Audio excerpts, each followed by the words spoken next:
Eu queria dizer para vocês que eu tenho como ministro, novo ministro, uma responsabilidade imensa, e sei muito bem o tamanho da responsabilidade que eu tenho. Primeira dificuldade, que é substituir o meu grande companheiro, meu grande amigo, irmão, Alexandre Padilha, que fez um trabalho grande à frente do Ministério da Saúde e traz a responsabilidade não só da continuidade, mas aprofundar um conjunto de políticas, de propostas, do diálogo. Ele que era talvez uma das pessoas que tem um dom do diálogo, um dom da capacidade de envolver as pessoas, de escutar, e eu vou ter que aprender muito, me esforçar muito para fazer isso.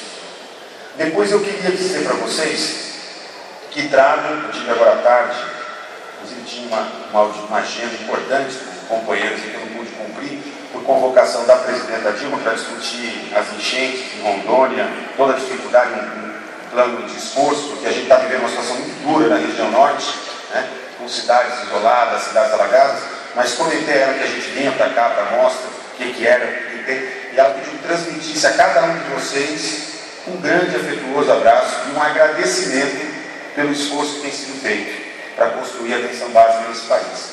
E eu digo para vocês isso com muita felicidade, porque muitos dos nossos dirigentes políticos, eu me refiro não só a presidentes, eu me refiro ao presidente Lula, com quem eu tenho o privilégio de conviver ao longo desses últimos anos, como morador da cidade, onde eu estava como secretário, assim como muitos governadores, assim como a maioria dos prefeitos do Brasil, no fundo, eles ainda têm dúvida se a atenção básica, de fato, tá certo? Ela ordena o cuidado, ela é qualificada, ela é capaz de dar respostas. E essa é uma discussão que nós precisamos enfrentar. Nós temos clareza do papel da atenção básica, tá certo? Da potência que a atenção básica, não a atenção básica xiita, isolada do resto, dizendo que o resto não tem, mas a atenção básica instituída em rede, articulada dentro de uma atenção integral à saúde, capaz de dialogar com todos, se ordenar, dirigir, se for possível, todos os outros pontos de cuidado, se responsabilizando pela vida e saúde das pessoas. Mas nós não podemos nos iludir que todos os trabalhadores, todos os usuários, todos os dirigentes políticos do Brasil estão ganhos para essa concepção, para esse jeito de formular política, para esse jeito de colocar. Se a gente se achar, como dizem meus filhos, vamos se achando, pai, a gente vai dançar muito feio. Nós precisamos ter clareza dos limites, dos avanços e dos desafios que nós temos pela frente. Por isso que eu fico muito tranquilo em fazer alguns anúncios num evento desse porte. 10 mil pessoas, 4.599 trabalhos, entre eles vários trabalhos que eu sou autor, junto com a equipe lá de São Bernardo do Campo, do qual saúdo todas as demais delegações de municípios. Venho de uma experiência, venho de municípios, sim, com muito orgulho, não tenho nenhum problema disso. Venho lá da ponta, fui secretário já em cidade rica, em cidade miserável, em todas elas lutando demais para construir a atenção básica, fizemos a virada. São Bernardo do Campo é uma cidade riquíssima, mas nós pegamos uma cobertura de saúde da família de 6%. E eu saí 5 anos depois de cobertura de saúde da família. Nós pegamos uma cobertura de agentes comunitários de saúde na cidade de 18%. E em 2 anos nós elevamos para 100% de cobertura. E fez toda a diferença. Os agentes comunitários, os agentes de controle de endemia, trabalhando integrados com as nossas equipes. Então, vocês não vão precisar convencer este ministro de Estado e essa equipe da importância do quanto que é estratégico investir na atenção básica e assim por diante.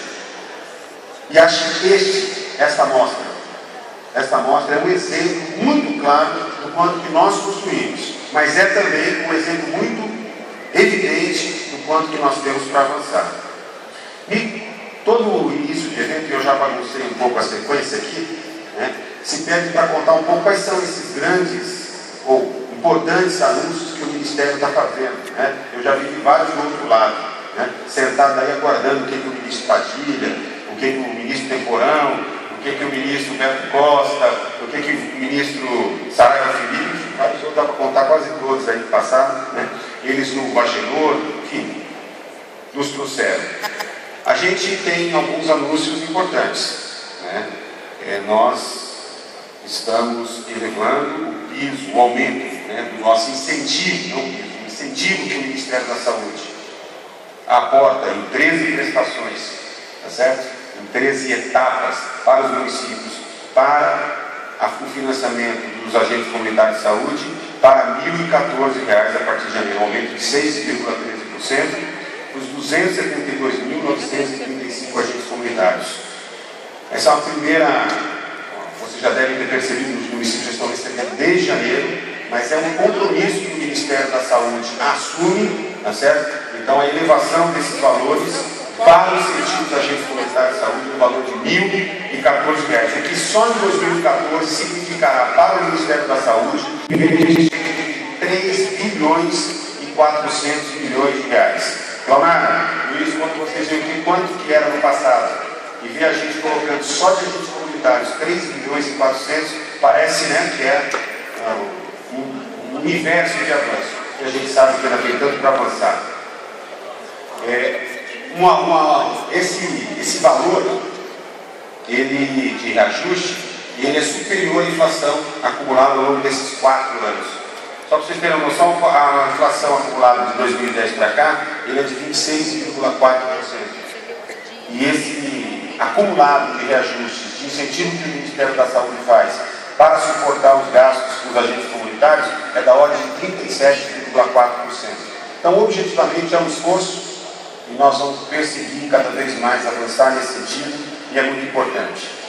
Outro anúncio que a gente fez tem a ver com a portaria aqui assinada, diz respeito a uma estratégia do Ministério da Saúde, compartilhada com o CONAS, com o CONASENS, da gente poder avançar na implantação dos consultórios na rua, dobrando efetivamente os recursos de custeio, dobrando os recursos de custeio nas 3 modalidades, inclusive permitindo que os municípios flexibilizem e componham as suas equipes de consultório na rua com outras profissões de acordo com as suas necessidades, com a sua capacidade de oferta, arranjando o sistema, a organização, a oferta do consultório na rua, de acordo com as necessidades de cada realidade. A modalidade 1 passa de R$ 9.500 para R$ 19.900. A modalidade 2 passa de R$ 13.000 para R$ 27.300. Então dá 110% de aumento na modalidade 1, 110% na modalidade 2. E de R$ 18.000 para R$ 35.200 na modalidade 3, um aumento de 95%. É uma clara manifestação do Ministério da Saúde no sentido de fazer avançar a nossa capacidade de trabalhar com a população de rua, tá certo? Com as pessoas que vivem em situação de dependência química, tá certo? Uma série de possibilidades nos arranjos que nós temos nos nossos municípios de enfrentar de uma maneira mais qualificada, com equipes mais bem arranjadas de acordo com as nossas necessidades, as nossas estratégias de atenção básica e de atenção em rede. Eu queria também anunciar que nós estamos lançando aqui, tá certo, a versão 1.2 do ESUS AB, que vai compor já, disponibilizar o prontuário eletrônico e a coleta simplificada, integrada ao cartão SUS. Nós vamos ter espaços aqui no Congresso para que as pessoas possam conhecer e usar, e já podem, inclusive, baixar da página do DAB o ESUS nesta versão. Vocês vão ver já a diferença nos protótipos, todo o trabalho de desenvolvimento que foi feito para aquilo que está sendo já disponibilizado efetivamente, o que vai possibilitar avanços significativos. E nós pretendemos, até o Congresso de CONASENS, lançar a versão 2.0 do prontuário eletrônico, já com o odontograma, com gestão de lista de espera, gestão do cuidado, fazendo a integração com o órgãos e o telesaúde.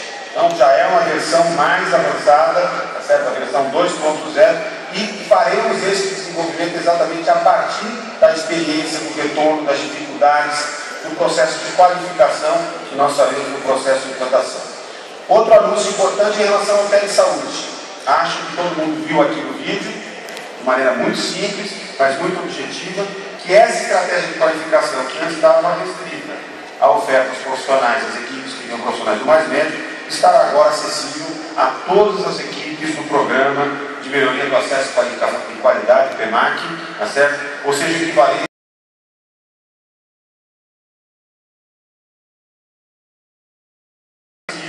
que poderão já passar a acessar, tá certo?